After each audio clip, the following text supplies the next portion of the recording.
Kita ambil yang terendah aja, tadi kan 1.000 misalnya Kang ya. 1.000 Nah, dikali 1.000. 1.000 misalnya, kemudian dikali 100 ton itu berarti 100 juta. Nah, 100 100 juta. juta. Nah, mungkin dari situ wow 100 juta. Tapi saya ambil kesimpulan, keuntungannya tuh ternyata diambil dari sesuatu yang bisa kita ambil tiap saat tadi, daunnya. Betul. Jadi nih kita ceritanya kita nabung duit, duitnya nanti bakal kembali, tapi mungkin saya nggak bisa bilang bunga ya, apa ya, mungkin keuntungan return on investment-nya bisa diambil tiap bulan gitu ya, tiap saat gitu ya. Sampingan lah, hasil sampingannya itu, Heeh. keuntungannya. Nah, sahabat tani semuanya, bersama kita sudah hadir Kang Arif, seorang pebisnis, penyuluh pertanian, dan petani di bidang pertanian yang membudidayakan satu komoditas yang sekarang lagi fenomenal, yaitu talas beneng. Dan kita pengen cari tahu gimana sih beliau membudidayakan serta membisniskan apa yang dia budidayakan. Halo, Assalamualaikum Kang Arif, apa kabarnya? Sehat? Alhamdulillah sehat. Abang sehat Wah, juga? Alhamdulillah meskipun sekarang lagi masih pemulihan, tapi ngelihat orang yang sehat juga ikut sehat juga. Wah. Oke, Kang, kita langsung aja Kang ya. Mungkin banyak yang udah penasaran gimana podcast kita. Langsung aja kita mulai podcastnya Kang ya. Oke. Eh, Kalau boleh tahu nih Kang, kenapa kok talas beneng? Talas beneng ya? Heeh. Ya tadi saya bilang Bang, saya itu tahu talas beneng itu dari 2010 lah. Waktu itu di wilayah tugas biasa dulu, masih di wilayah Serang Selatan. Memang habitatnya liarnya banyak waktu itu di lereng Karang. By the way, bentar. 2010 itu berarti talas beneng belum terlalu familiar berarti? Belum. Baru ramai ini kan 2 tahun belakangan, kurang lebih 1 tahun lebih. Setelah muncul pasar daun sebenarnya. Kalau dulu dari pasar umbi sebenarnya sudah ada. Cuma kalau petani nanam itu nunggu hasilnya kan lama Bang, gak menarik. Dan saya pun ketika saya dikasih tahu sama temen yang di Pandeglang, Kang kesini, talas beneng sekarang udah bergairah lagi.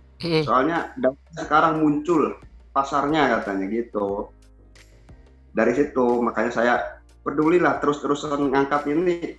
Ya alhasil sampai sekarang saya menggeluti karena ini komoditas baru Bang, jangan sampai seperti komoditas-komoditas lain. Komoditas lain kan yang sudah itu ya dipermainkan lah dari segi pasar, dan sekarang pun memang banyak yang dicari tahu tuh dari pasar. Pastinya pasar itu yang dicari oleh petani, dan belum banyak yang mengetahui pasar ini sebenarnya. Tapi gini Kang, dari 2010 sampai viral mungkin 2 tahun yang lalu ya, mungkin sampai boomingnya itu dari 2 tahun yang lalu aja gitu kan. Kok bisa sih Kang Arif ini masih, kan kayak gini, terkadang orang itu kan kalau sesuatu yang belum ada pasarnya, belum jelas kemana saya mesti menjual, itu kan terkadang orang mentah duluan kayak gitu kan, semangatnya patah duluan sampai pada titik di mana tanaman itu ternyata berharga. Nah, kok bisa sih memandang talas beneng itu berharga di tahun 2010 dulu? Kalau dari tahun 2010 saya pun nggak tertarik Bang, ketika hanya ada pasar umbi dan itu pun harus diolah dulu, dan secara nilai ekonomi itu waktu itu petani-petani saya tuh nggak dapat profitnya dari pasar umbi, sekedar memanfaatkan dari liar. Dan setelah 2 tahun yang lalu temen penyuluh senior yang di Pandeglang ngasih tahu sekarang ada sampingan dari talas beneng, daun yang muncul pasarnya lebih cepat ya. Bahkan pokok di umbi itu lebih kalah, artinya lebih kalah yang didapatkan dari daun. Padahal daun kan hanya sampingan untuk operasional selama nunggu panen umbi. Di situ berarti, makanya saya punya keyakinan Bang, walaupun saya awalnya memang pasar daun pun saya belum tahu, istilah kasarnya masih gelap lah pasar daun ini, tanya kemana, siapa yang main. Saya punya keyakinan, saya dapat informasi pasar bagus, tetapi walaupun saya belum tahu link-link pasar ini siapa, ketika saya fokus itu, kalau benar pasar ini bagus, pastinya kan dapat Bang. Dan itu berarti kuncinya fokus ya Kang? Kuncinya konsisten, istiqomah, fokus, bener. Saya udah menunggu euforia tahapan waktu viral-viralnya itu Bang. Saya setiap hari itu waktu awal-awal ramai itu 100 nomor baru masuk, kalau sekarang udah berkurang. Dengan sekarang yang mengalami euforia awal yang sudah pengembangan dulu itu memang ketika memulai dia down-nya kenapa? Untuk menghasilkan kualitas terutama. Pasar kan yang diinginkan kualitas, Bang. Kualitas. Dan kuantitas. Kontinuitasnya yang dibutuhkan juga pasar itu. Betul, betul. Setelah saya pelajari, memang usaha ini nggak bisa sendiri, nggak bisa mandiri, Bang. Dengan sistem pola kemitraan itu yang lebih meyakinkan. Tapi komitmen, mitra yang komitmen yang dicari. Momen-momen viral pertama itu gimana sih yang namanya talas bening ini? Semenjak muncul daun, Bang, ketika saya publikasikan yang daun ini menyerupai tembakau, dan di situ banyak problem juga pro kontra. Ketika saya munculkan, padahal saya tuh waktu awal-awal tuh nggak bilang bahwa ini tembakau, bukan.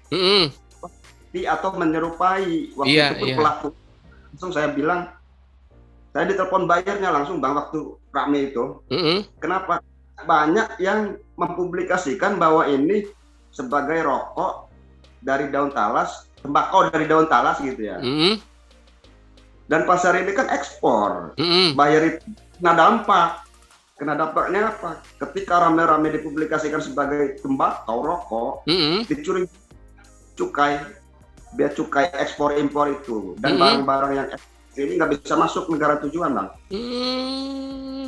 Kang Arif katanya, tolong dong klarifikasi pemanfaatan daun itu, jangan sampai untuk rokok sebagai tembakau, katanya. Saya pelajari konten-konten saya, padahal nggak menunjukkan itu. Ternyata yang dicari orang lain yang ikut-ikutan justru yang berlebihan memang untuk tembakau ini. Nah, perhatikan lazim, Bang, untuk rokok ini memang lazim lah. Tetapi dalam segi usaha bisnis, entah di sananya buat rokok, buat apa, yang penting kita kan punya pasar. Luar negeri itu untuk daun khusus. Tetapi memang ketika disampaikan ini buat tembakau, jadi cukai ekspor impor ini mantau, Bang, di medsos juga sekarang. Tidak bisa masuk, dan lagi-lagi ya pastinya terhambatnya di situ. Dari segi kualitas, kalau misalnya ini atas nama tembakau nggak bisa masuk karena di luar negeri itu lagi diperangi yang namanya nikotin. By the way, soal nikotin, Kang. Jadi gini, Kang, ya, saya kan memang bukan seorang perokok, dan saya memang nggak bisa ngerokok. Orang bilang nikotin, saya nggak tahu nikotin itu kayak gimana. Menurut Kang Arif, kira-kira sama nggak rasa antara rokok dari tembakau dengan rokok yang dari daun talas, Kang? Kalau rokok dari daun talas, dia lebih cara alaminya itu secara hisapan masuk seperti rokok tembakau. Tetapi dari memang kalau originalnya dia ada kemiripan dalam arti rokok-rokok dari tembakau, tapi diolah lagi ya dengan campuran saus, berbagai macam saus lah intinya rasa. Kalau nikotin kan tembakau kan terasa ya ketika dihisap itu, dan mungkin ada rasa sesak, dan juga kalau sering-sering pastinya sesak lah. Kalau rasa di daun talas ini sebenarnya nggak jauh beda ketika dijadikan untuk rokok, cuma dari segi rasa aja harus ada campuran. Tetapi dia enteng dan juga tidak apa ya, tidak sesak kalau pernah saya coba itu. Kemudian pertanyaan selanjutnya, ini kan Kang Arif membudidayakan ya berarti tanaman talas beneng ini. Nah, kemudian gini, Kang, dalam proses budidaya itu hal-hal apa aja sih yang paling terpenting pada proses budidayanya? Untuk proses teknis budidaya di talas beneng ini memang semua komoditas pasti memerlukan kesuburan tanah yang bagus untuk pertumbuhan yang optimal, bahkan sampai ke maksimal. Tetapi uniknya karena talas pada dasarnya, pada umumnya kan sebenarnya tanpa ditanam pun dia tumbuh dengan sendirinya. Iya, tanaman liar. Gulma. Orang sini tidak tahu waktu itu masih belum berharga. Bersihkan kebunnya itu, hutan-hutan yang ada di sini dia tidak bisa dimatikan. Ketika dibersihkan tumbuh lagi, bersihkan tumbuh. Ketika untuk dibudidayakan otomatis sangat mudah, sangat gampang. Cuma lagi-lagi untuk menghasilkan yang optimal dari itu memang penting pertama dari bibit. Bibit tanam awal itu sesuai apa ya, secara teknis budidayanya yang unggul pastinya. Lalu Kang mendapatkan bibit unggul itu dari mana, Kang? Ya, untuk mendapatkan bibit unggul itu memang di Banten pun sudah melakukan sertifikasi dari indukan yang ada, melalui proses kultur jaringan, sertifikasi bakal bibit ya, calon bibit, dan itu nanti yang akan di bibit, jadi dari bibit sumber, benih sumber jadi sebar gitu Bang. Cuma selama ini yang beredar itu memang jenis bibit yang kebanyakan ditanam, yang dikembangkan itu dari hasil penangkaran ya sebisanya petani lah, karena sangat dari anakan-anakan pun banyak, dan di situ banyak lagi dari umbinya pun, bonggolnya pun kan banyak tunas yang muncul, ya sebisanya petani lah, termasuk di sini banyak petani-petani yang sudah mulai menanam tapi sambil pembibitan, karena memang untuk pengembangan itu, perluasan areal itu sangat membutuhkan potensi lahan yang memadai. Sementara masih mengandalkan memanfaatkan lahan tidur. Tetapi ketika saya buka produksi di sini, harus memiliki suplaian bahan baku yang sesuai juga, saya pun kesulitan kalau tidak ada diimbangi pengembangan budidaya. Gitu. Makanya proses budidaya ini udah berjalan 1 tahun lebih lah. Saya pastikan 2 tahun ke depan masih euforia budidaya. Lalu dari segi syarat tumbuh khususnya ada nggak, Kang? Kalau misalnya ya kita ambil contoh tanaman porang. Porang itu kan nggak suka dia tuh kondisinya terendam. Mungkin sama-sama tanaman umbi, gimana sama tanaman talas beneng, Kang? Pada dasarnya talas beneng bisa tumbuh di setiap jenis tanah, ketinggian tempat, dan pH. Artinya yang ideal kita yang cari kan, ideal jenis tanah, pH tanah yang diharapkan idealnya memang di atas 5,5 lah. Bahkan 5 pun di atas 5 sampai 6 lah, itu yang ideal Bang. Syarat tumbuh agar menghasilkan yang maksimal lah. Bawah itu pun dia pasti tumbuh, cuma kurang optimal aja. Jenis tanah, kesuburan, gembur aja intinya. Dan memang di bawah tegakan ada tanaman pokok pelindung sebagai tumpang sari di situ untuk penanaman. Contohnya Kang, contoh tegakannya. Contoh tegakan bisa di bawah pohon-pohon sengon, pohon-pohon pelindung lah. Tapi lebih bagus lagi, pohon pokoknya itu model pisang, terus lagi pepaya gitu Bang. Intinya pelindung aja sebenarnya. Minimal 60% lah sinar matahari itu masuk. Kalau di lahan terbuka, dia bagus ketika bibit yang ditanam sesuai, artinya sesuai itu yang besar. Mahkota lah kalau bahasa di petani. Bisa tumbuh baik juga dari bibit anakan yang standar biasa, tetapi harus ada perlakuan pengolahan tanah, pemupukan intinya. Tadi Kang kan di bawah tegakan macam tanaman sengon, kemudian tanaman pisang. Berarti bisa ditumpang sari berarti ya? Sebagai tanaman tumpang sari bisa ya?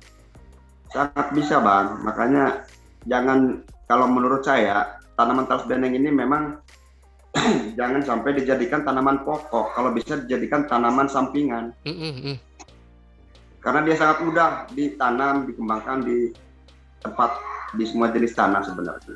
Lalu kalau begitu, hal krusial lain atau hal-hal yang terpenting lainnya ada nggak Kang? Misalnya gini, ada perawatan khusus macam kayak pengendalian hama penyakit kah misalnya, atau bagaimana kah, atau pemupukannya kah misalnya, bagaimana tuh soal talas beneng Kang? Untuk perlakuan khususnya sebenarnya tidak ada. Tetapi yang tadi saya bilang itu Bang, agar mendapatkan secara estimasi usahanya, analisanya, pastinya kan teknis budidaya, biaya produksi, kita arahkan itu misalnya untuk penanaman bisa dilakukan pemupukan kandang, pupuk kandang lah sambil pengolahan tanah misalnya kan. Nanti di situ setelah umur 1 sampai 2 bulan pastinya rumput atau gulma pengganggu pasti akan tumbuh lebih cepat. Jangan dilakukan dalam jangka 2 bulan lah setelah tanam. Sekali juga ketika misalnya di awal tidak dikasih pupuk, bisa juga pas penyiangan diberikan pupuk kandang gitu setelah umur 2 bulan. Intinya kuncinya tanah gembur aja Bang, itu akan mendapat campur pupuk. Kita pun rekomendasikan, memang banyak petani yang mencoba memulai pengembangan dan menanyakan kalau pakai pupuk kimia atau pupuk buatan misalnya, atau herbisida untuk penyemprotannya gimana itu Kang, katanya gitu kan. Kalau saya rekomendasikan memang lebih baik pupuk kandang, karena hasil akhir yang diharapkan itu kan organik. Benar. Untuk komoditas ekspor ini memang apalagi sudah dilengkapi dengan sertifikat organik bagi eksportirnya. Itu yang penting Bang. Ketika menghasilkan itu syarat utama memang organik, otomatis harus menggunakan organik juga. Lalu gini Kang, soal organik kan kayak gini. Yang namanya talas beneng ini kan sekarang ini kan lagi boomingnya panennya daun kan. Otomatis kita pun harus bisa menghasilkan daun dengan kualitas yang baik. Daun itu kan yang paling rentan tuh hama ya Kang. Nah, daun itu kan yang paling rentan banget hama. Misalnya, ada hama jenis tertentu yang menggerogoti daun, akhirnya daunnya bolong-bolong misalnya. Nah, itu di talas beneng Kang Arif memperlakukannya seperti apa kalau memang secara organik?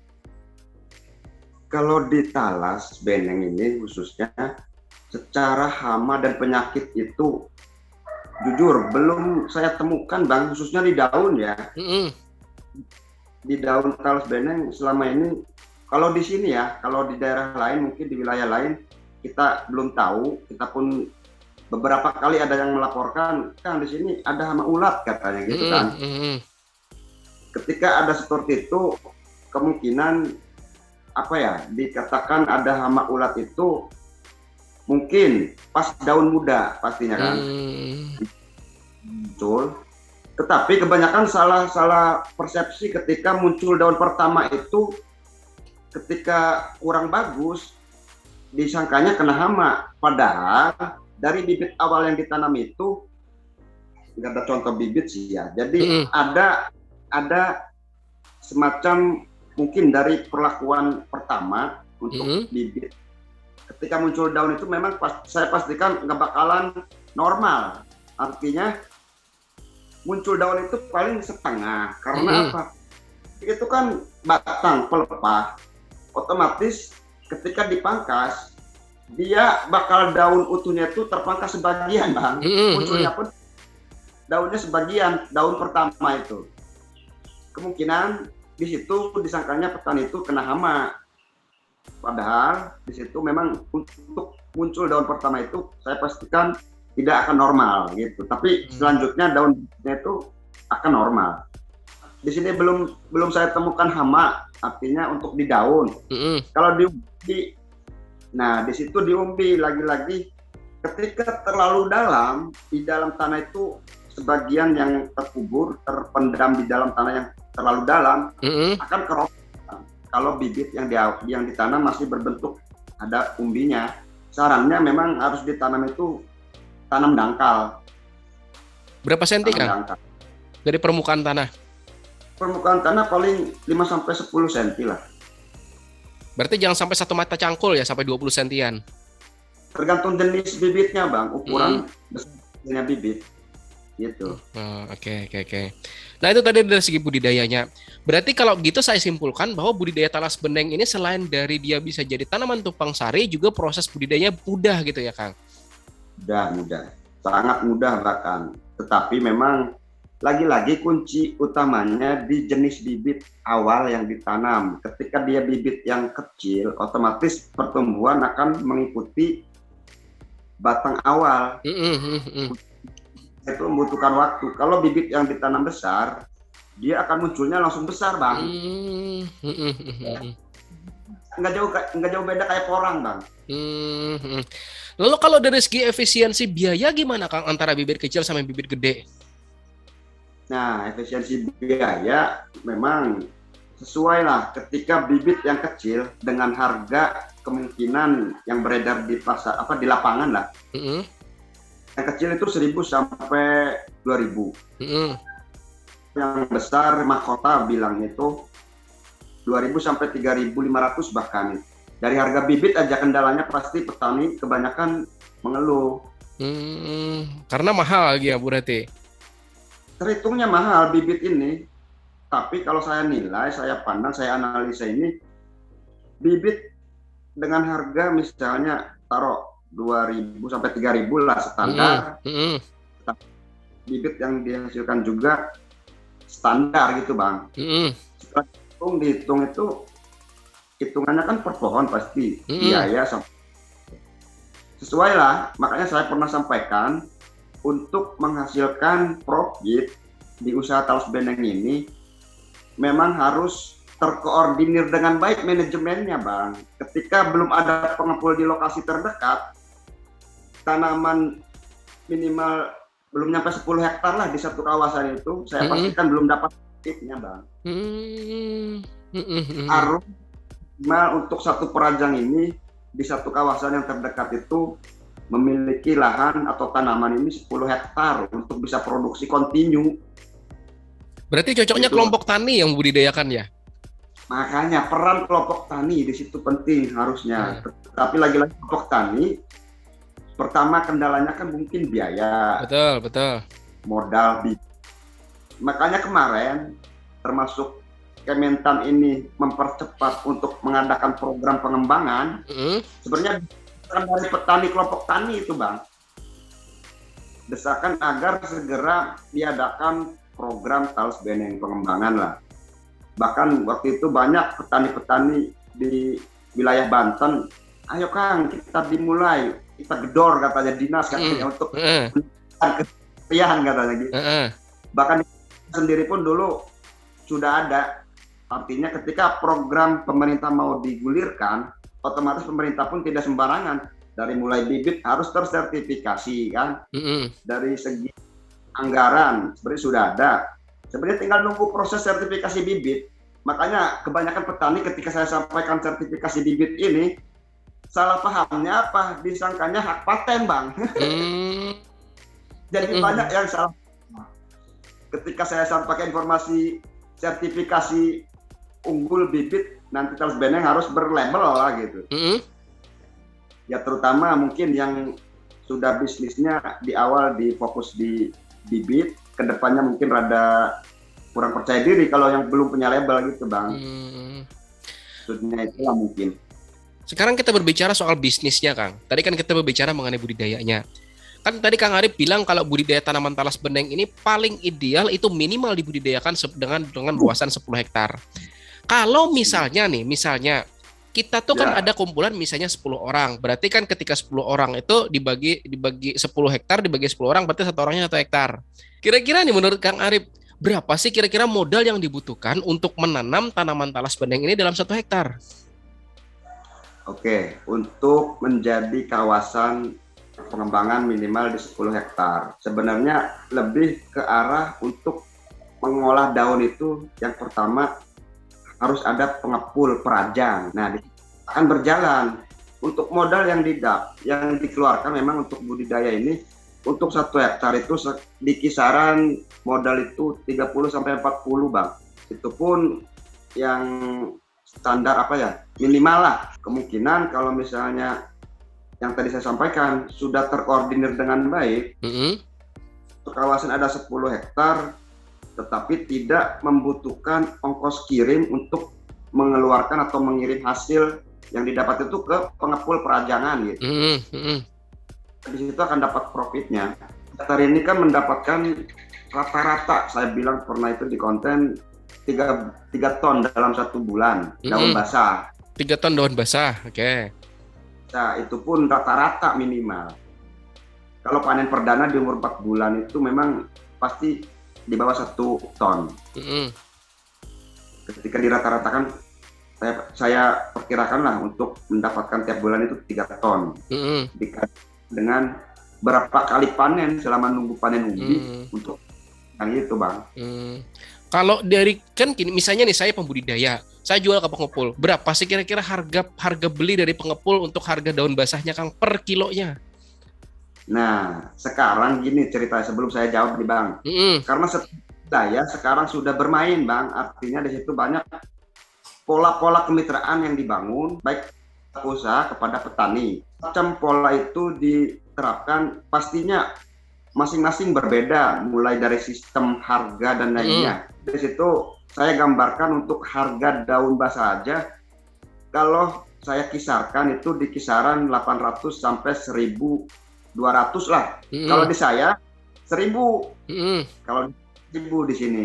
Tetapi lagi-lagi saya pun prioritaskan untuk hasil ini memang petani-petani yang sudah dari awal saya bangun edukasi, mulai yang harus kirim seperti apa, sistemnya bagaimana gitu Bang. Pernah nggak Kang Arif tuh menghitung dari total 1 hektar itu, total panen daun basah itu kira-kira berapa dari panen pertama, kedua, ketiga sampai panen umbi, pernah nggak ngitung? Kalau untuk keseluruhan total panen daun sampai hasil akhir itu, karena kan kita kurang lebih baru berjalan 8 bulan Bang. 8 bulan itu panen daun dilakukan hanya baru 4-5 kali. Di situ mulai panen daun perdana kan 4 bulan. Per panen pertama berapa?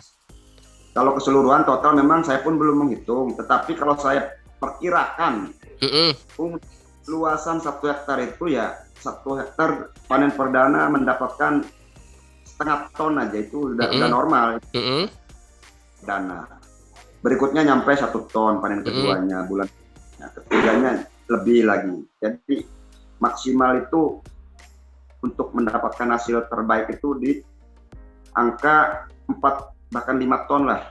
Jadi rata-ratanya saya hitung itu 3 ton. Itu normal, pertumbuhannya, kesuburan tanahnya terjaga gitu. Berarti kalau kita kalkulasi nih Kang, dengan anggaplah misalnya yang Kang Arif beli itu kan 1.000 ya, 1.000. Kemudian dikali dengan 4 ton atau 4.000 kilo berarti 4 juta berarti ya. Untuk bibit. Untuk daun basah tadi. Misalnya harga 1.000 ya. Kalau harga 1.000 kan dikalkulasi dari harga 1.000, kemudian dari total bisa panen itu adalah 4 ton, berarti kan 4 ton itu 4.000 kilo sama dengan 4 juta rupiah begitu ya. Ya. Oke. Itu baru panen sampingan. Panen sampingan artinya untuk menghasilkan profit tiap bulan itu kan dari daun itu udah termasuk sampingan Bang. Kalau untuk pokoknya kan dipanen umbi sebenarnya. Di umur ya minimal 2 tahun. Uniknya talas ini tidak ada masa kadaluarsa panen Bang. Semakin tua semakin menjadi. Itulah tua-tua. Nah, ini talas beneng Bang. Iya. Berarti kalau nanti ada orang gitu kan tua-tua gitu kan semakin menjadi kita sebut aja tuh talas beneng tuh. Berarti ini investasinya berarti cuma di awal ya. Kalau misalnya kan gini, kata Kang Arif tadi investasinya untuk satu areal 1 hektar itu adalah sekitar 30 jutaan kayak gitu kan. Nah, 30 jutaan. Nah, kita cukup investasi di awal, panennya bisa berkelanjutan kayak gitu kan, panen pelan-pelan sedikit. Jadi mungkin bisa dibilang saya simpulkan ini tuh seperti tabungan ya, Kang, yang bisa diambil tiap bulan. Betul. Kalau misalnya di setiap wilayah memang kan pastinya biaya produksi berbeda-beda. Saya sampaikan tadi, takutnya nanti ada yang nyimak pelaku utama atau pelaku usahanya di sini membeda gitu. Saya sampaikan ini wilayah Banten, perkiraan modal bibit sampai hasil daun yang didapat itu 1 hektar itu ya sekitar 30 sampai 40 lah. Artinya dengan perlakuan yang minim lah, tanpa olah tanah, apalagi ya pemupukan pun saya katakan minim sekali. Saya pun di sini baru sekali Bang, karena alhamdulillah kita dianugerahi kondisi tanah yang subur di sini. Makanya kita perlakuan itu minim. Tetapi kalau misalnya untuk perlakuan ideal teknis budidaya yang sebenarnya memang di biaya produksi itu sekitar 50 sampai 70 bahkan Bang. Nah, kemudian berbicara pada hasil utama, Kang. Tadi kan kita berbicara hasil sampingan yang bisa dipanen tiap periode itu daun. Sekarang kita berbicara mengenai umbi. Umbi untuk 1 hektar itu kira-kira dapatnya berapa banyak sih, Kang? Untuk minimal di 2 tahun menghasilkan bobot umbi batang itu minimal 10 kilo per pohon. itu minimal. Satu Karena hektar itu ada berapa tanaman, Kang? untuk 1 hektar itu populasi 10.000 batang di lahan terbuka. Di kan ada tanaman pokok, perkiraan itu di 7.000 sampai 8.000 batang. Itu pun dengan jarak tanam 1 meter kali 1 meter. Berarti totalnya 70 sampai 80 ton ya? Iya. Karena kemarin saya coba untuk tanaman di sini di lokasi saya umur 8 bulan ya kurang lebih itu. Saya coba ambil batang umbinya ini saya timbang mencapai 4 kilo lebih, bahkan kalau diambil semua ya ininya batang umbi menjadi umbi lah. Dan itu saya perkirakan umur di 2 tahun ini itu minimal di 10 kilo. Kalau hanya lebih, tapi saya hitungnya minimal aja, jangan saya memberi Iya. Jadi kan gini, berarti kan kalau dari 1 hektar itu kan menghasilkan 70 ton umbi basah talas beneng. Nah, kalau dari segi kita nih sebagai petani misalnya menjual ke pengepul itu kisaran harga berapa sih umbi basahnya? Kita hitungannya untuk lahan 1 hektar dengan populasi tanaman 10.000 batang aja, Bang, itu supaya enak. Betul. Kita hitung 10.000 batang populasi menghasilkan 10 ton. kilo pohon, 100. Dengan harga kisaran itu memang pasti pelaku usaha itu menampung berbeda-beda, Bang. Karena full itu kan pastinya beda-beda di setiap wilayah. Di harga kisaran 1.000 sampai 2.000. Kalau misalnya populasi tanaman 10.000 menghasilkan 100 ton, tinggal dikali aja harga 1.000. Tengahnya 500 gitu. Kita ambil yang terendah aja tadi kan 1.000 misalnya, Kang ya. 1.000 dikali 1.000 misalnya kemudian dikali 100 ton itu berarti 100 juta. Nah, 100 juta. Nah, mungkin dari situ 100 juta. Tapi saya ambil kesimpulan keuntungannya tuh ternyata diambil dari sesuatu yang bisa kita ambil tiap saat tadi, daunnya. Betul. Jadi nih kita ceritanya kita nabung duit, duitnya nanti bakal kembali, tapi mungkin saya nggak bisa bilang bunga ya, apa ya, mungkin keuntungan return on investment-nya bisa diambil tiap bulan gitu ya, tiap saat gitu ya.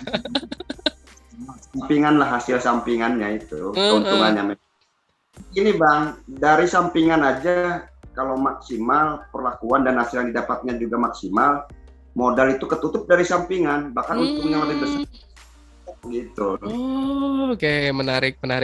Berarti dari sampingan aja dari Talas Blank ini udah bisa menutupi dari modal biaya usaha dari awal berarti, Bang ya. Kang ya. Betul. Dengan catatan itu memang harus sesuai apa-apanya, mulai dari bibit yang awal ditanam, perlakuan tanah sampai menghasilkan profit lah intinya. Sesuai tadi konsep pola kemitraan yang baik. Artinya gitu, Bang.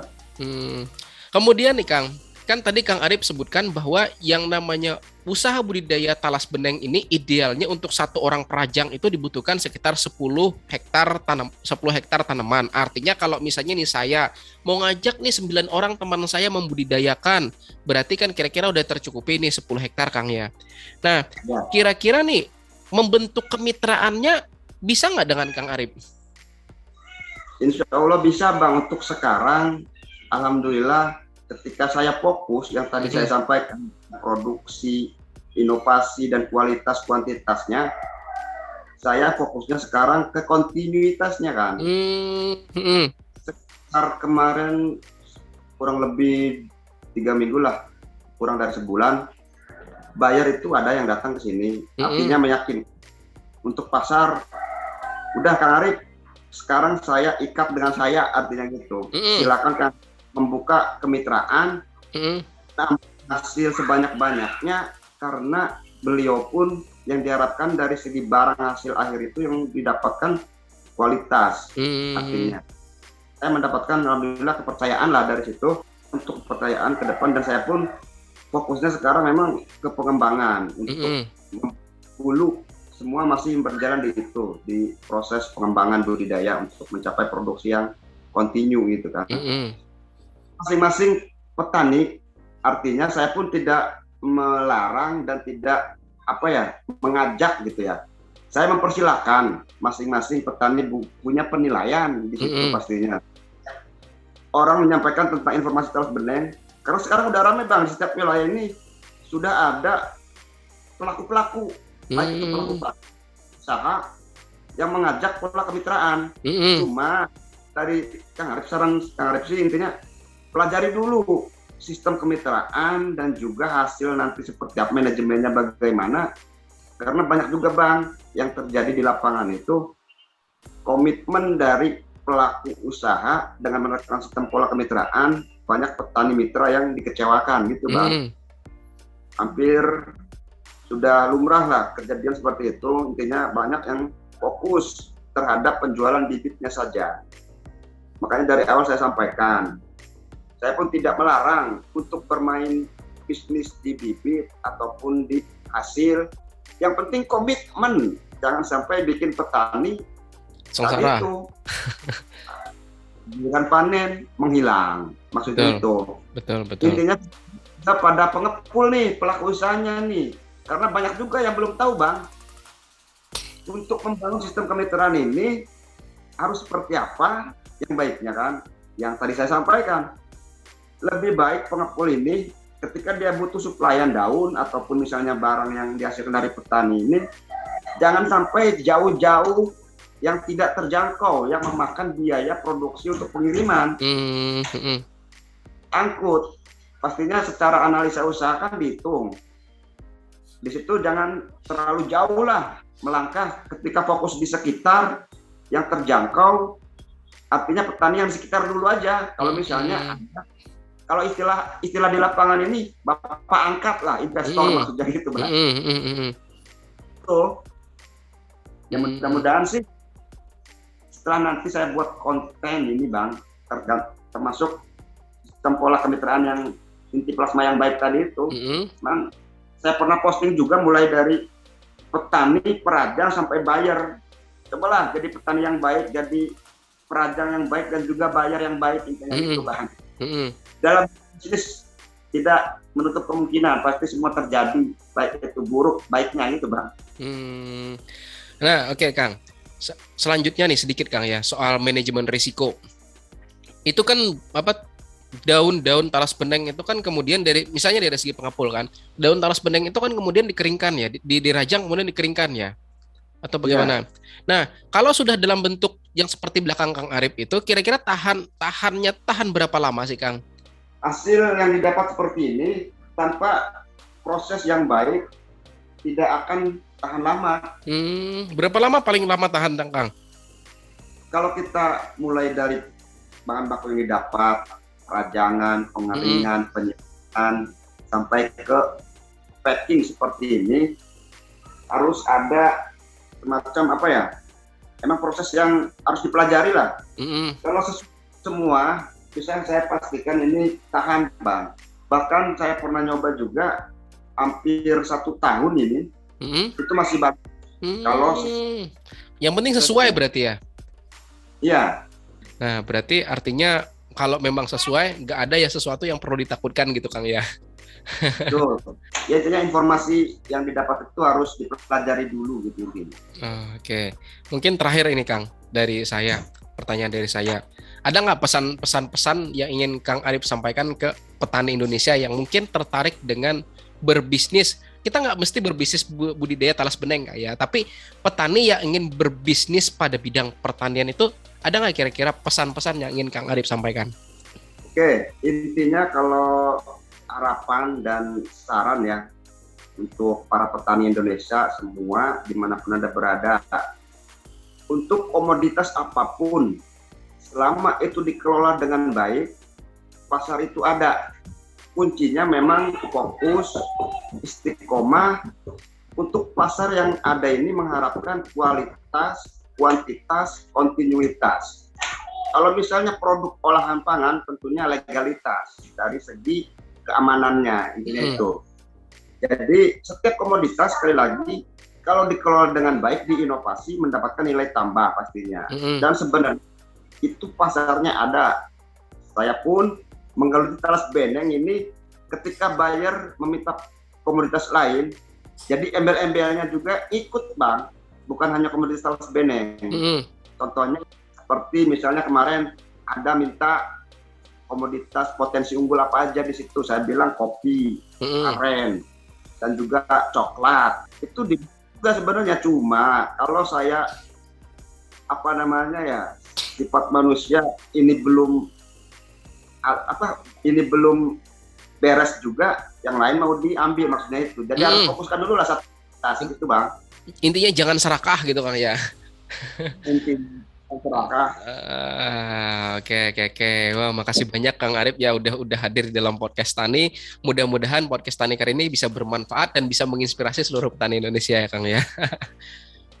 Nah, jadi gitu ya sahabat tani semuanya, podcast singkat kita tentang bisnis bidang pertanian talas beneng bersama Kang Arif. Buat sahabat tani di sini yang pengen tahu lebih jauh tentang talas beneng itu sendiri, silahkan sahabat tani semuanya subscribe channelnya Kang Arif. Namanya Kang Arif Channel gitu kayak Kang ya.